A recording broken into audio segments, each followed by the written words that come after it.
Good morning, friends, dear students. This is Dr. Abhishek Acharya, MD Ayurveda क्रिया शारीर। हम क्रिया शारीर के अलग अलग टॉपिक के बारे में ऑलरेडी बात कर रहे हैं और आज हम बात करेंगे फंडामेंटल प्रिंसिपल्स ऑफ आयुर्वेदा, जिसकी लेक्चर सीरीज चल रही है। टुडे इज़ द पार्ट 7 और अभी तक हमने बेसिक प्रिंसिपल्स टोटल सात जो है वो हमने एक्सप्लेन कर दिए। अभी आज हम जो बात करने वाले that's a basic principle number 8 और डेफिनेटली ये सारे बेसिक प्रिंसिपल्स जो है वो शॉर्ट क्वेश्चंस के अंदर काफ़ी बार पूछे जाते हैं, तो you have to remember each and every one. And उसके अंदर जो जो बेसिक श्लोका आते हैं you have to remember also, you have to by that. आज जो बेसिक प्रिंसिपल्स नंबर 8 हम जो बात करने वाले दैट्स द्रव्य गुण कर्म सिद्धांत। ओके, द्रव्य यानी कि सब्सटेंस और उसी सब्सटेंस के गुण एंड कर्म, उसकी एक्शन या तो फंक्शन एंड प्रॉपर्टीज़ जो है उसके बारे में जानना है। और अल्टीमेटली क्योंकि ये बेसिक प्रिंसिपल कहे जाते हैं, क्योंकि अभी तक हमने जो जो बात करी बेसिक प्रिंसिपल्स इसीलिए कि ये जो कॉम्बिनेशंस ऑफ प्रिंसिपल है जैसे कि द्रव्य गुण एंड कर्म, तो ऐसी चीज़ें जो रहती हैं वो आगे जो कुछ भी आप आयुर्वेद के अंदर पढ़ोगे तो उसके साथ कोरिलेट करने के लिए काफ़ी बार ये काम में आता है और काफ़ी बार ये सारी चीज़ें जो रहती है हमें इजी अंडरस्टैंडिंग के लिए बहुत ज़्यादा हेल्प करती है। जैसे कि अगर आप कोई भी औषध जो है प्रिस्क्राइब कर रहे हो as a doctor, as a vaidya, तो उसके अंदर definitely you have to know that which dravya you are giving, for what you are giving, उसके गुण कर्म कैसे, उसकी मैकेनिज्म ऑफ एक्शन होगा, उसका गुण कौन से होंगे, तो ये सब जानने के बाद ही आप जो है वो प्रिस्क्राइब कर पाओगे। जस्ट लाइक कि अगर वात दोष एग्रीवेशन है तो यू हैव टू सी विच गुण ऑफ वात दोष गेटिंग एग्रीवेटेड। ओके, और उसके थ्रू फिर आप डिसाइड कर सकते हो अकॉर्डिंग टू गुण ऑफ वात you can select that particular औषध, और उस औषध के जो डिफरेंट टाइप ऑफ गुण्स होंगे, ओके, गुणाज होंगे, उसको आप कोरिलेट करोगे, उसका ऑपोजिट गुण जो है वात के, उसके साथ आप आश्रय भाव क्रिएट करने की कोशिश करोगे and then only you can prescribe that particular औषध। ओके, तो इसीलिए ये सारी बेसिक प्रिंसिपल्स जानने की ज़रूरत रहती है। तो मेरी आयुर्वेदिक स्टूडेंट से यही एक बेसिक एडवाइस रहती है जो मैं अलग अलग टाइम जो एडवाइस देता हूँ वो बहुत ही इम्पोर्टेंट होती है for the particular focus on the practice, not for the exam point of view. Okay, exam में तो आपको ये सारी चीज़ें पढ़ के पास होना ही है, it's a very basic thing. Okay, मगर इसको अगर अलग तरीके से आप अगर समझने की कोशिश करोगे पर्टिकुलर पॉइंट्स को, तो definitely you can easily remember also, आप बाय हार्ट भी ईज़िली कर पाओगे और समझ में भी ईज़िली आ जाएगा। ओके, तो फर्स्ट थिंग द्रव्य गुण एंड कर्म। तो Ayurveda believes that any substance can very well be studied by the understanding its properties and the functions. Okay, तो कोई भी औषध या कोई भी चीज़ जो है, औषध डजंट मैटर औषध only. Okay, there is a different धातुज, दे आर द द्रव्य, रस धातु, रक्त धातु, इवन पंच महाभूत एंड इवन हमारी doshas, they each and every have their own gunas and the karma. Okay, and karma is according to or it leads to the guna portion only. Okay, तो functional activity of any substance depend entirely on its properties. Okay, जो मैंने अभी बोला कि जो कोई भी action जो पर्टिकुलर द्रव्य कर रहा होगा वो डेफिनेटली और it's 100% depends on the gunas only. Okay, तो properties develop according to the composition and the structure of the substance. Okay, तो ये ध्यान में रखना है और डेफिनेटली ये सारी चीज़ें जो है वो आपको पदार्थ विज्ञान के अंदर भी रिपीट होगी। तो जैसे कि वात दोष है तो वात इज अ द्रव्य। Okay, same like is a पित्त इज अ द्रव्य, कफ इज अ द्रव्य, तो दे हैव वात हैव अ लघु रुक्ष गुण, ओके, सूक्ष्म गुण, तो ऐसे डिफरेंट टाइप ऑफ गुण अगर होंगे, जैसे कि लघु गुण है तो वो रिफ्लेक्ट करेगा लाइटनेस को। ओके, अगर लाइट रहेगा तो उसकी मूवमेंट काफ़ी अच्छी होगी, तो चल गुण उसके अंदर काफ़ी अच्छी तरह से डेवलप हुआ होगा। ओके, तो वी कैन सी हमारे शरीर के अंदर कौन कौन सी चीज़ें जो है वो मूव कर रही है। तो सारे स्केलेटल मसल्स जो है वॉलंटरीली जो है मूव करते हैं। इनवॉलंटरी मसल्स हमारे बॉडी के अंदर जो है विसराज के ऑर्गन्स उसके अंदर मूव करते हैं, जैसे कि पेरिस्टाल्टिक मूवमेंट। ओके, तो it's a movement. Then heart pump कर रहा है, या हमारा ब्रेन और न्यूरॉन्स जो है उस वो पर्टिकुलर इम्पल्स को ला रहे ले जा रहे हैं। तो ये जो मूवमेंट हो रही है इम्पल्स की ऑल्सो डिपेंड्स ऑन दी वात दोष। तो ऐसे हम डिफरेंट तरीके से जो है वो समझने की कोशिश कर सकते हैं इस सिद्धांत से। ओके, तो जो ये सिद्धांत है हमें इस तरीके से जानना है, द्रव्य गुण एंड कर्म। पर्टिकुलर द्रव्य कोई होगा, उसके ओन या पर्सनलाइज्ड गुणाज होंगे, और वो गुण के आधार पे वो कोई पर्टिकुलर एक्शन को रिफ्लेक्ट कर रहा होगा। ओके, तो इस हिसाब से हमें जो है वो देखने की कोशिश करनी है। अगेन मैं एक एग्जांपल लेता हूँ, गोघृत। ओके, गोघृत है वह गुरु गुण, शीत गुण, स्निग्ध गुण। ओके, तो ये जो गुण है उनके कर्म कैसे होंगे, तो डेफिनेटली वायु एंड पित्त से ऑपोजिट गुण है, ऑपोजिट गुणाज यहाँ पे है। तो जैसे कि पित्त के अंदर है तो उसके अंदर उष्ण गुण होगा, मगर गोघृत के अंदर शीत गुण है तो वो ओवरकम कर सकता है। देन वायु के अंदर रुक्ष गुण होगा, तो गोघृत के अंदर स्निग्ध गुण है तो वो उससे ओवरकम कर रहा होगा। तो विच गुण गेट एग्रीवेटेड इन पर्टिकुलर दोषाज, अकॉर्डिंगली आप उस द्रव्य का इस्तेमाल कर सकते हैं और उसको पर्टिकुलरली ट्रीट कर सकते हैं। ओके, तो ये जो सिद्धांत है it's very necessary to understand dravya guna karma siddhanta. Okay, then we move forward to the basic principle 9, that is द्रव्यस्य रस वीर्य विपाक एंड प्रभाव सिद्धांत। This also is very important in concept of the particular aushadhas. Okay, तो जो कोई भी आप द्रव्य लोगे, या वो चाहे फूड हो या चाहे औषध हो, ओके, आहार या आहार वर्ग के अंदर जो कुछ भी आता हो, या तो फिर औषध वर्ग के अंदर जो कोई भी द्रव्य आता हो, ये सारे द्रव्यों का ये 4 चीज़ें जो रहती है उसमें मोस्टली 3 चीज़ें कॉमन रहती है सबके अंदर, रस वीर्य विपाक। प्रभाव जो है वो सर्टेन औषध या उसके अंदर ही रहेगा।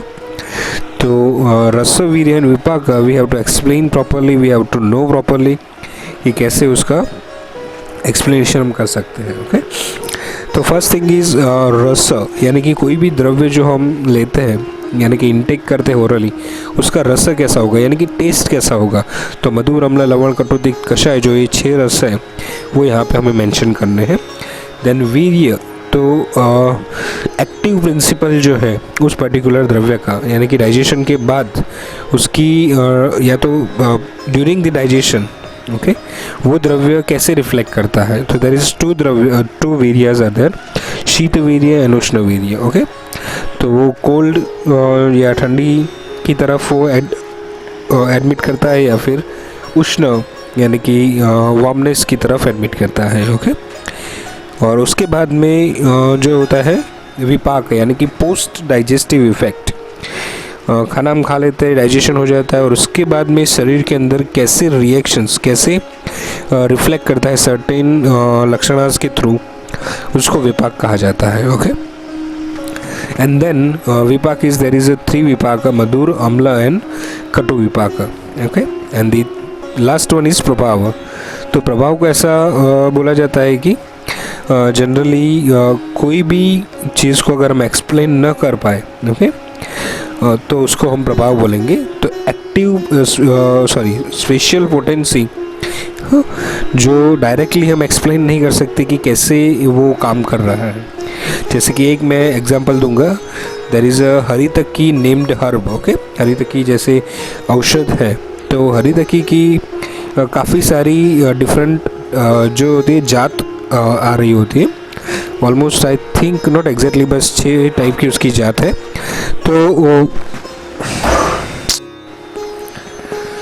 तो प्रभाव की जैसे हम बात कर रहे थे, उसके अंदर हरितकी की एक जात बोली जाती है, उसमें बोला जाता है चेतकी करके।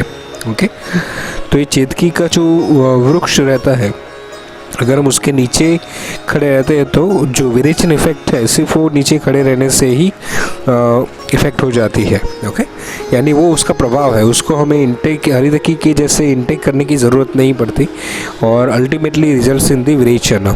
ओके, तो वो उसका प्रभाव है, वो कैसे हो रहा है वो डेफिनेटली उसका अभी तक कोई आंसर नहीं मिल पा रहा है। तो आयुर्वेद में ऐसे कंटेंट जो रहते हैं जिसका अनएक्सप्लेनेशन होता है या आंसर नहीं मिलता, तो इट्स कॉल्ड एज अ प्रभाव।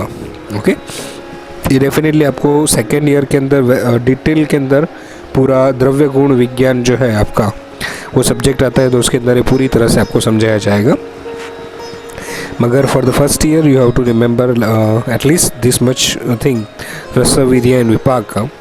ओके, तो जैसे कि त्रिदोष dhatu and mala are dravyas. Okay, and to understand the function one must know its properties.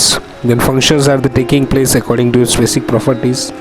To understand the functions of dosha dhatu mala, one must know the 20 attributes, यानी कि that गुरुवादी गुण। Okay, गुरु मंद हिमस्निग्ध वाला जो श्लोक है, you have to know about that or you have to learn that particular shloka to at least know about the tridosha dhatu and मल। जो हमारे अभी फर्स्ट ईयर के अंदर क्रिया शरीर के अंदर सबसे महत्व का टॉपिक जो है त्रिदोष धातु एंड मल।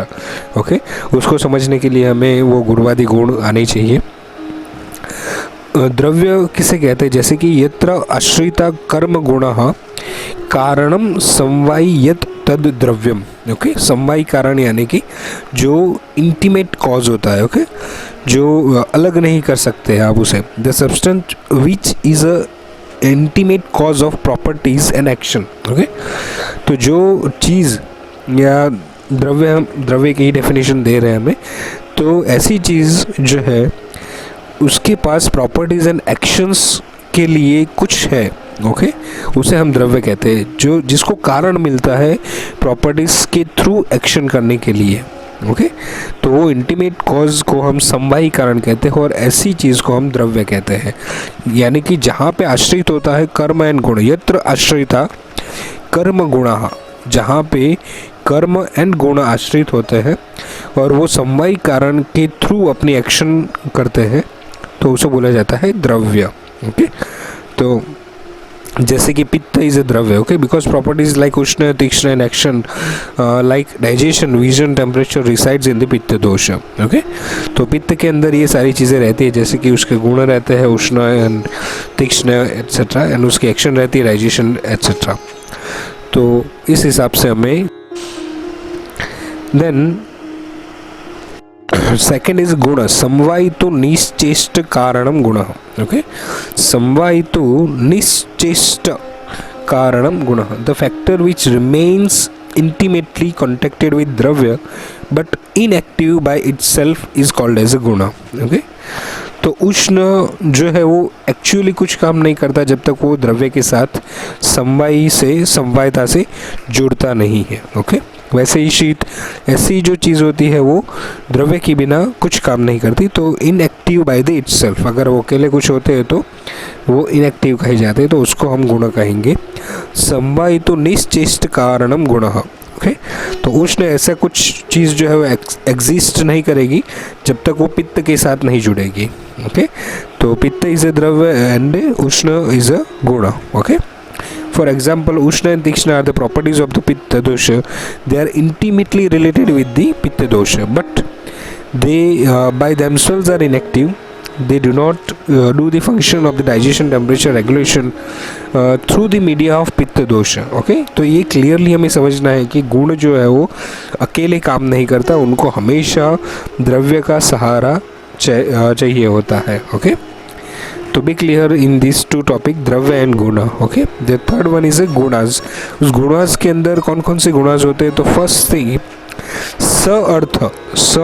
अर्थ जब जहाँ पे भी अगर आप सुनो इन आयुर्वेदा, अर्थ यानी कि 5 ऑब्जेक्ट के गुण जो रहते हैं, 5 सेंसरी ऑब्जेक्ट के गुण, शब्द स्पर्श रूप रस गंध। ओके, तो ये 5 चीज़ें जो बोले जाते हैं अर्थ। ओके, देन स अर्थ गुर्वादयो बुद्धि प्रयंतांतः परादय गुणा प्रोक्ता, यानी कि 5 गुण, स अर्थ इज इक्वल टू 5 गुण, गुर्वादि गुण जो है वो 20 और बुद्धि से लेकर प्रयत्न तक यानी कि 6 गुण, बुद्धि सुख दुख इच्छा द्वेष प्रयत्न, ओके। तो ये 6 गुण जो बोले जाते हैं और परादि गुण जो 10 परादि गुण है, ओके। तो इतने गुण अगर हमें बोले जाए एक्सप्लेनेशन के लिए तो you have to know this 5, 20, 6 and 10, okay. तो टोटल कितने हुए, तो ऑलमोस्ट वो 31 हुए। तो 31 gunas you have to know each and every gunas, they are different in nature, they are different in action, you have to know about all these gunas, okay. Then karma, कर्म किसे कहेंगे, तो संयोगे च विभागे च कारणम द्रव्यमाश्रितम कर्तव्यस्य क्रिया कर्म कर्म न अन्यद अपेक्षते, ओके। कर्तव्यस्य क्रिया कर्म कर्म न अन्यद अपेक्षते, चरक सूत्रस्थान पहले चैप्टर 52 श्लोकास। कर्म means the action which is responsible for the union यानी कि संयोग एंड सेपरेशन यानी कि विभाग, ओके। तो कर्म means action which responsible for the संयोग एंड विभाग of molecules of dravya, okay. Functions takes place according to the properties, okay. For example, movement of vata occurs due to the laghu and chala, the properties of vata dosha, okay. तो कहीं भी संयोग एवं विभाग अगर हो रहा है, ओके, तो वो जस्ट कर्म कहा जाता है, किसका, वो द्रव्य के आश्रित काम जो हो रहा है, ओके। कारणम द्रव्यम आश्रितम, कर्तव्यस्य क्रिया कर्म कर्म न अन्य अपेक्षण, यानी कि कर्म जो है वो अन्य की अपेक्षा नहीं रखता, वो सिर्फ क्रिया करता है, ओके। यानी कि कोई भी मूवमेंट अगर हो रही है तो वो वायु दोष की वजह से हो रही है, इट्स वायु इज ए पर्टिकुलर द्रव्य, और उस कर्म को करवाने वाले गुण होते हैं चल एंड लघु, ओके। तो ये हमारा जो बेसिक था वो हमें समझना है, दैट इन अगेन ये थोड़ा सा एक्सप्लेनेशन द्रव्य गुण एंड कर्म का था। रस वीर्य विपाक का जैसे मैंने ऑलरेडी बोला, रस मीन्स टेस्ट, वीर्य यानी कि पोटेंसी, एक्टिव पोटेंसी, विपाक यानी कि पोस्ट डाइजेस्टिव इफेक्ट, खाने के बाद में अल्टीमेट डाइजेशन हो जाने के बाद लास्ट में जो भी फूड कंटेंट हमने लिया था उसके पर्टिकुलर कॉजेज उसके पर्टिकुलर लक्षण हमें दिखाई देंगे शरीर के अंदर, तो उस लक्षण के आधार पे हम डिसाइड कर सकते हैं कि कौन सा विपाक जो है वो होता है, ओके। वो जनरली अनुमान प्रमाण से ही होता है, तो ये थोड़ा सा ध्यान में रखें। तो और प्रभाव, जैसे कि मैंने बोला unexplainable thing is called as a प्रभाव, स्पेशल पोटेंसी हम उसे बोल सकते हैं। तो इतनी चीज़ें जो है वो बेसिक प्रिंसिपल 8 और 9 अभी तक हमने बात की। Now we forward to the basic principle 10, okay. कार्य कारण सिद्धांत, principle of cause and the effect relationship.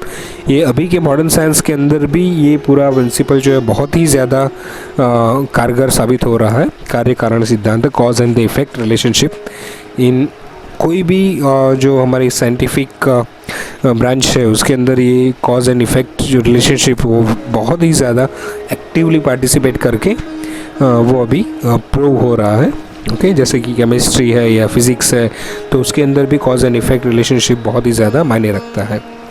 तो there always exist some particular cause behind any function और द एक्टिविटी, ओके। तो यहाँ पे वो बस इतना ही कहना चाहते हैं कि कोई भी कार्य अगर होता है तो उसके पीछे कोई ना कोई कारण जो है वो रहता ही है, और वही हमें समझाने की कोशिश करते हैं। तो विदाउट रीज़न यानी कि कोई भी रीज़न के बिना फंक्शन नहीं होता है। The physician, while examining the patient, should make a sincere attempt to find out the causative factors behind the manifestation of the disease. तो ये कारण हमें ढूंढना बहुत ज़रूरी है, और कारण को ही हम निदान कहते हैं। अगर हम कोई पैथोलॉजी या फिजियोपैथोलॉजी को ढूंढने की कोशिश करें तो उसके पीछे जो निदान रहता है, यानी कि अपत्य जो भी किया होगा वो निदान है, और वो कारण है पर्टिकुलर डिसीज़ होने में।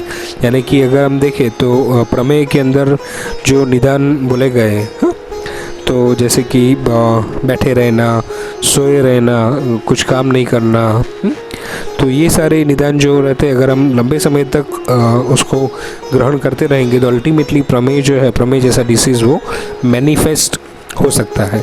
तो प्रमेय होने के पीछे कौन सा कारण है? तो बैठे रहना, इनएक्टिवनेस और ये सारी चीज़ें जो रहती है, ओवर ईटिंग एंड ऑल, वो सारी चीज़ें डायबिटीज़ है तो प्रमेय को मैनिफेस्ट करती है। ओके, तो इससे हमें पता चलता है कि कैसे कार्य एंड कारण सिद्धांत जो है वो काम करता है।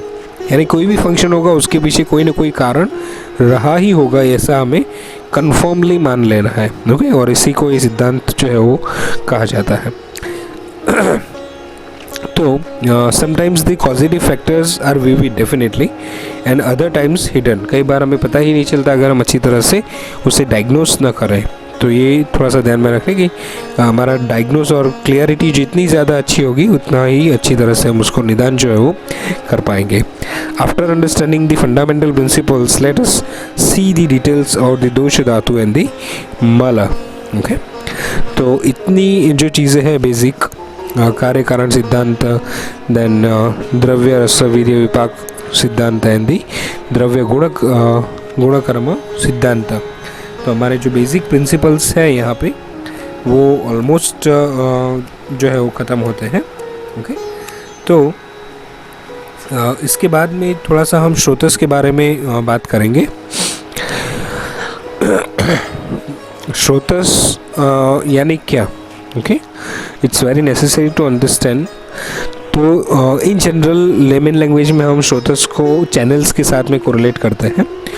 उसकी निरुक्ति होती है संस्कृत धातु श्रु से, SRU, श्रु यानी कि सिक्रीट करना। Okay, to permeate, okay, permeation करना, परमिएबिलिटी जो कहते हैं सेल मेम्ब्रेन के अंदर।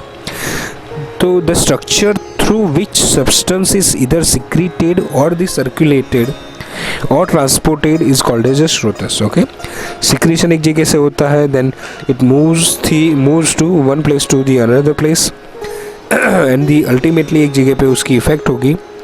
तो ये सारी प्रोसेस के बीच में जहाँ से वो सर्कुलेट हो रहा है इट्स कॉल्ड एज अ श्रोतस।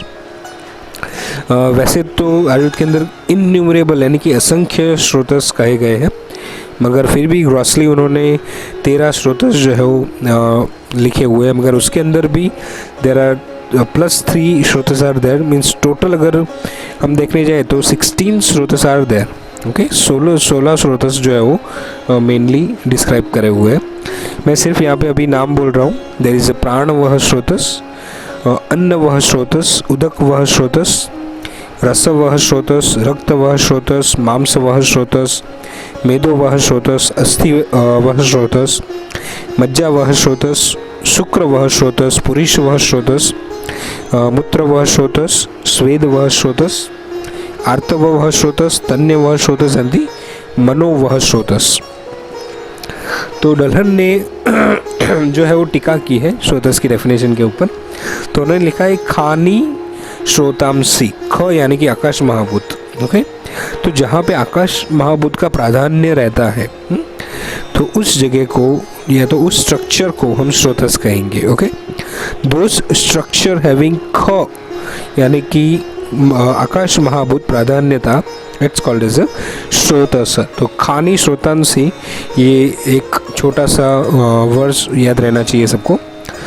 श्रोतस कैसे होते हैं तो उसका क्लैरिफिकेशन चरक विमान स्थान 5th चैप्टर 25th वर्ष के अंदर दिया है। स्वधातु समवर्णानि वृत्त स्थूलानि अणूनि च श्रोतांशी दीर्घाणि आकृत्य प्रतान सदृशानि च।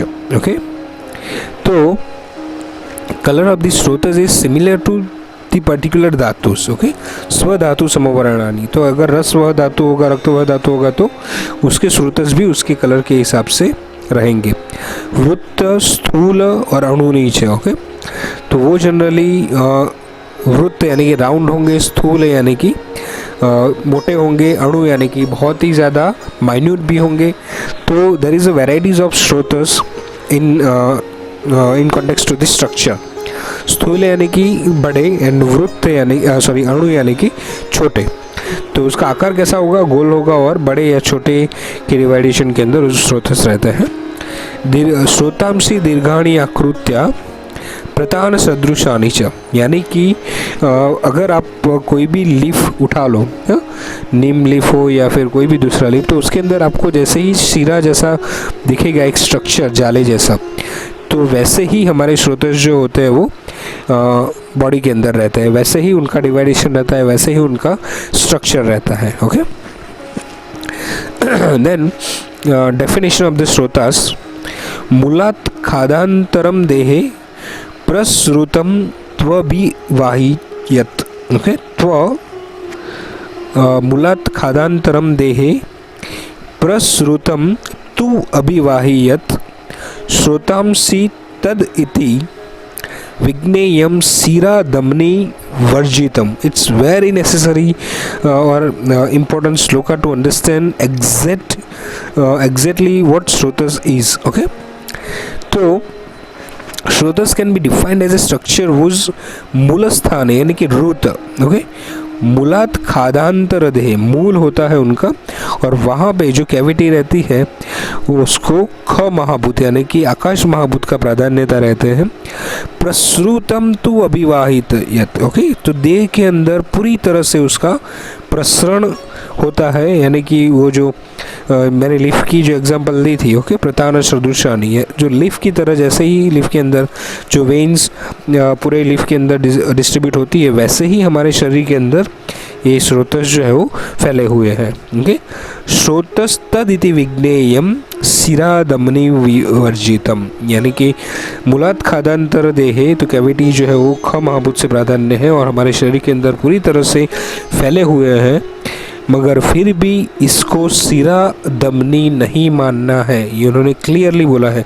सुश्रुत सारिस्ता 9 चैप्टर 13 का ये श्लोक है, उन्होंने क्लियरली कहा है सिरा दमनी वर्जितम, means you don't have to compare with this sira and damanis. Okay, तो it's definitely not that sira and damani कहीं पे भी अगर आपको सुनाई देता है या कहीं पे भी ये कॉन्टेक्स्ट मिलता है सिरा और दमनी का, तो you don't have to compare with the srotas. Srotas is a totally different structure than the sira and damani. Okay, formation of dhatu takes place in the srotas, just like ये फंक्शन उसके क्या होंगे, transportation of the nutrients takes place in the srotas, transformation or the metabolism occurs in the srotas, excretion or the waste products is the main function of the srotas. Okay, तो इसको हम कई सारी चीज़ों के साथ कोरिलेट कर सकते हैं।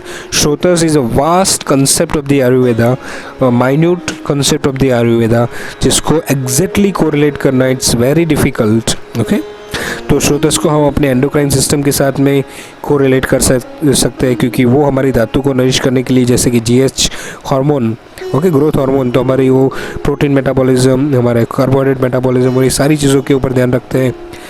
अगेन यहाँ पे परमिएबिलिटी जो है वो उसके ऊपर ध्यान होता है, यानी कि सेल मेम्ब्रेन के ऊपर जो काम होता है, सेल रिसेप्टर जो होते हैं, we can compare with the cell receptor जो पर्टिकुलर न्यूट्रिएंट को सेल के अंदर दाखिल होने देते हैं, पर्टिकुलर एंजाइम को सेल के अंदर दाखिल होने देते हैं, यानी कि there is a channel to enter in the particular thing. Okay, तो एक्शन पोटेंशियल का पूरा जो काम है वो भी हम श्रोतस के साथ में कोरिलेट कर सकते हैं कि एक्शन पोटेंशियल के अंदर देयर इज़ अ चैनल्स कि जिसमें से सेल के अंदर जो है वो Na इन्फ्लक्स और दी K इफ्लक्स जो होता है वो पूरी मैकेनिज्म उसमें भी उसके पर्टिकुलर चैनल्स होते हैं, जैसे कि Na की चैनल अलग होगी, पोटेशियम की चैनल अलग होगी, तो ये जो चैनल्स है उसको भी हम श्रोतस के साथ में कोरिलेट कर सकते हैं, क्योंकि वहाँ पे भी श्रवणात् श्रोतांसी, यानी कि वहाँ पे भी जो है वो मूवमेंट हो रही है और वहाँ पे भी एक जगह से दूसरी जगह पे कोई पर्टिकुलर थिंग्स और सिक्रीशंस जो है वो जा रहे हैं। ओके,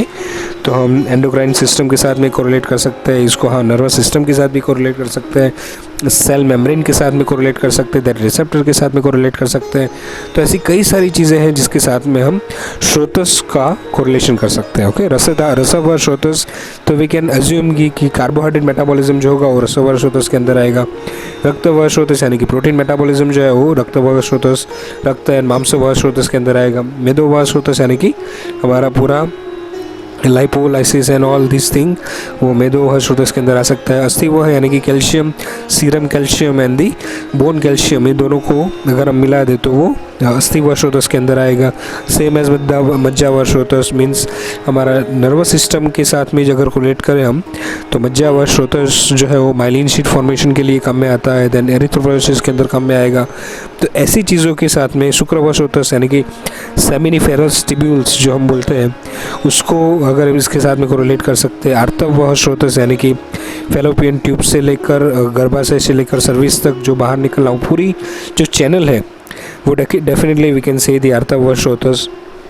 स्तन्य वह स्रोतस यानी कि जो ब्रेस्ट के अंदर जो ट्यूब्यूल्स रहते हैं, ओके, तो उसके साथ में हम उसे कोरिलेट कर सकते हैं। मनोवह स्रोतस यानी कि मन की सारी भावना एक जगह से उत्पन्न होती है, दूसरी जगह पे ख़त्म होती है, तो उसका फिजियोलॉजिकल एक्शन जो होता है उसके साथ में अगेन हम कोरिलेट कर सकते हैं। There is a vast concept on the srotas thing, okay.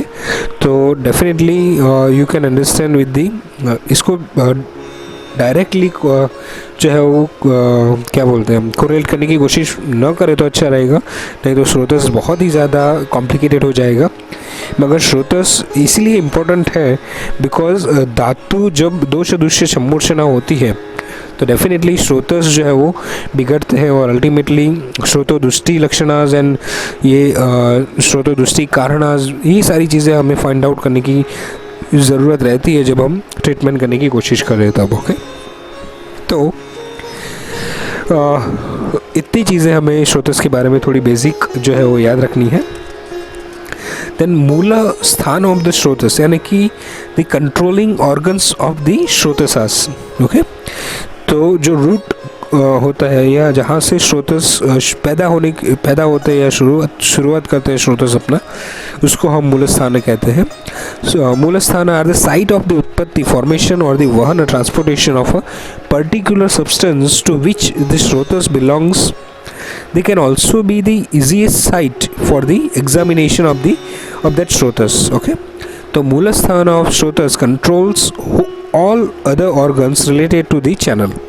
Sometimes the root of the channel is the easiest one for its examination, okay. Sometimes the root of the channel यानी कि Moolasthana is the easiest one for the examination. Hence the examination of the Moolasthana is important for the clinical examination, okay. तो जैसे कि अगर हम देखें तो रक्त व स्रोतस के मूल स्थान है यकृत एंड प्लीहा। तो अगर हम ये दो ऑर्गन को एग्जामिन करें और उसका जो क्राइटेरिया है अगर वो कम्प्लीटली नॉर्मल आता है तो then we can say that रसव व srotas is absolutely normal, okay. तो वैसे ही सारे स्रोतसेस के जो है वो मूल स्थान हमें बाहर करने हैं, ओके। नेक्स्ट लेक्चर के अंदर हम डिटेलिंग के अंदर जाएंगे, थोड़े से स्रोतोदुष्टि कारणास एंड स्रोतोदुष्टि लक्षणास जो है वो एक्सप्लेन करने हैं, जो एग्ज़ाम में भी पूछे जा सकते हैं और आगे जब आप पैथोलॉजी जब आप पढ़ोगे सेकंड ईयर के अंदर तो उसमें डिटेलिंग ये सारी चीज़ें होगी, ओके। तो अगर आपका एक माइंड क्लियर होगा, आपका ये फंडा क्लियर होगा कि स्रोतस कैसे क्या होता है, उसे कैसे मूल स्थान होते हैं, उसका एक्शन कैसे होता है, देन हाउ दी स्रोतस गेट एग्रीवेटेड और विशिएटेड, तो वो कारण और लक्षण अगर आपको पता होंगे तो उस वक्त समझने में काफ़ी आसानी होगी और you can actually treat the patient और you can diagnose the patient by the srotas examination only, okay. तो from the above description it is clear that jatharagni, dhatu agni and the srotasas are the important factors on which proper formation of the dhatu depends, okay.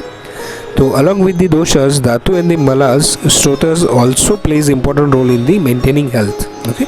Unobstructed यानी कि अवरोध नहीं हुआ होगा स्रोतस के अंदर, that allows the manufacture of the new tissues and the proper flow of the nutrients, okay. And waste materials, impaired functions of the srotas leads to the stagnation यानी कि श्रोता अवरोध जो है वो बोला जाता है, stagnation of the doshas, dhatus and the malas in the srotasas, hence they must be kept clean to maintain the health, okay.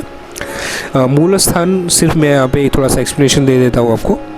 रस व स्रोतस का मूल स्थान होगा हृदय एंड शिरा। रक्त व स्रोतस का मूल स्थान होगा यकृत, प्लीहा और रक्त व शिरा। मांस व स्रोतस का मूल स्थान होगा स्नायु एंड त्वचा। मेद वह का वृक्क एंड वपावहन। अस्थि वह स्रोतस का मेद धातु एंड जगन। मज्जा व स्रोतस्का अस्थि धातु एंड संधि, शुक्र व स्रोतस्का वृषण एंड शेफ। ओके, ये जो इतने भी नाम हैं डेफिनेटली आई एज्यूम कि आप लोग उस नाम को जानते ही होंगे, क्योंकि ये बहुत ही बेसिक नाम आ रहे हैं आप यहाँ पे।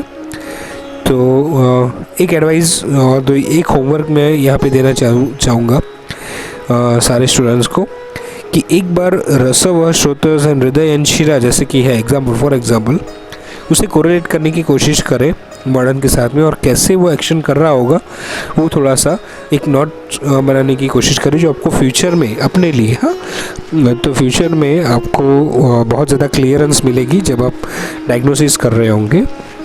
तो आज के लिए इतना ही। This is doctor Abhishek Acharya. Thank you for the listening the कामली and the please share my lectures, audio lectures to your colleagues. This is and subscribe my channel also. Thank you so much. Best of luck. Have a nice day. Take care.